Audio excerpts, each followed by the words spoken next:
Salut à toutes et à tous, c'est Citylis. On se retrouve pour la troisième partie de la vidéo dédiée à la time capsule. Alors la première était dédiée au déballage et quelques explications fondamentales. La deuxième au test complet et à la configuration sur un Mac. Et celle-ci sera dédiée à l'accès à la time capsule à partir de votre iPad, iPhone ou autre iDevice du genre iPod. Alors déjà, il faut savoir qu'on peut accéder à une time capsule avec plusieurs applications. Du genre File Browser, Air Sharing, etc. Pour regarder vos vidéos en direct aussi, vous pouvez faire du streaming avec votre time capsule, donc avec certaines applications qui accèdent via un serveur, donc une adresse FTP on va dire, pour regarder vos films. Donc je vais faire ce test de vidéo avec l'application Goodreader. Donc si vous ne connaissez pas Goodreader, vous verrez dans la description de cette vidéo un lien qui vous emmènera vers un test complet de cette application qu'on voit ici, Goodreader. Alors on va aujourd'hui accéder à notre time capsule avec cette application donc qui est vraiment géniale parce qu'on pourra tout faire. Donc cette application est payante, mais on peut vraiment tout faire, de l'édition, de la lecture, et plein de... En fait, tout ce qui n'est pas possible sur iOS nativement est possible en une seule application. Ça évite d'acheter 40 applications pour une chose. Donc ça va être très simple avec cette application. Ici, donc, comme vous pouvez le voir, on a une section dédiée Connect to Servers. Donc la time capsule est considérée entre guillemets comme un serveur. Donc on va se rendre dans cette section Connect to Servers pour accéder justement à notre time capsule. Alors on va faire Add pour ajouter un serveur. Donc ici il y a un grand choix. Nous on va se concentrer sur AFP Server. Donc FTP, SFTP, ça n'a rien à voir, ça c'est pour autre chose. Comme vous pouvez le voir, il n'y a pas de choses dédiées à la time capsule. D'ailleurs, il y en a très rarement. Apple n'a prévu aucune application exprès pour dédiée à ça justement. Sur iPhone ou iPad, il y a une application qui s'appelle Airport. Donc ça, c'est pour gérer votre time capsule. Mais c'est tout. Vous pouvez pas avoir vos fichiers, etc. Mais vous pouvez juste changer le mot de passe et la redémarrer. Bref, on va pas aller loin. Donc avec Goodreader, on va se connecter avec AFP Server. Dans la fenêtre qui va s'afficher, il nous demandera un readable title, donc ça sera un titre. Par exemple, vous pouvez mettre ma time capsule. Par exemple, hop, capsule. Ensuite, l'URL adresse. Donc il faut savoir que l'adresse de votre time capsule, c'est l'adresse IP de celle-ci précédée de la mention AFP : Or, dans la sélection, on a mis AFP Server, donc cette mention est déjà mise. Sinon, ça donnerait AFP : Or, c'est déjà mis puisqu'on est dans AFP Server, donc on va pas mettre ça. On va mettre directement l'adresse IP de votre time capsule. Donc si vous êtes sur Mac ou Windows, ça change pas, et que vous avez le Airport Utilities, donc l'utilitaire Airport, vous allez sur votre time capsule dans les connexions réseau et vous verrez son adresse IP qui a été assigné. Donc de préférence, assignez-lui une adresse fixe, comme ça vous enregistrez une fois et vous l'aurez tout le temps. Si c'est une adresse dynamique, ça va changer à chaque fois et ça ne marchera plus. Donc moi l'adresse c'est celle-ci,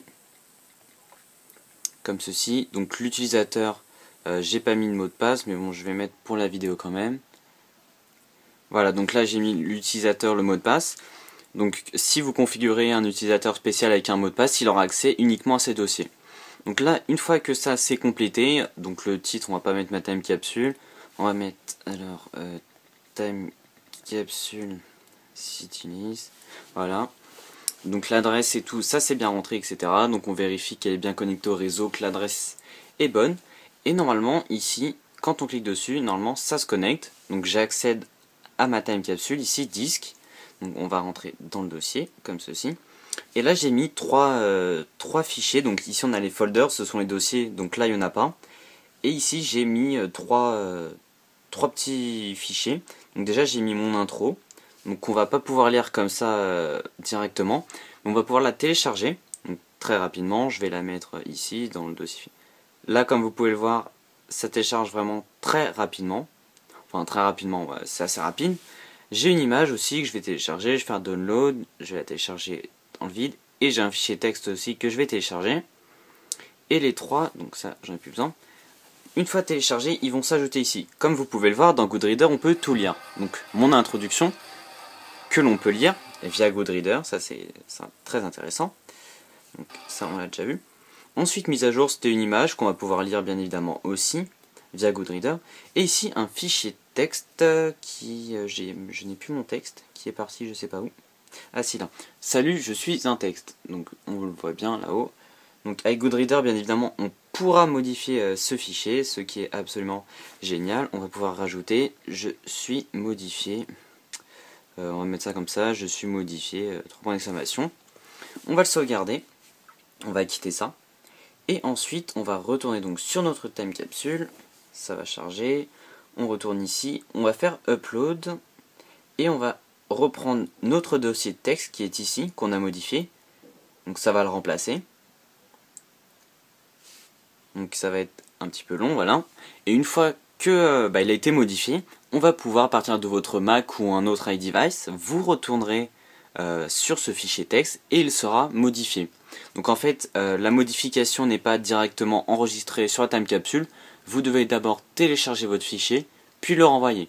Donc je vous montre rapidement comment on fait. Je vais enlever ici le serveur. Donc je vais enlever aussi ces trois là. Donc je vous remontre rapidement. Ici vous ajoutez dans AFP Server votre time capsule. Donc ça c'est pas important. Votre adresse IP, donc sans le AFP puisqu'on a déjà choisi. 192.168.0.16.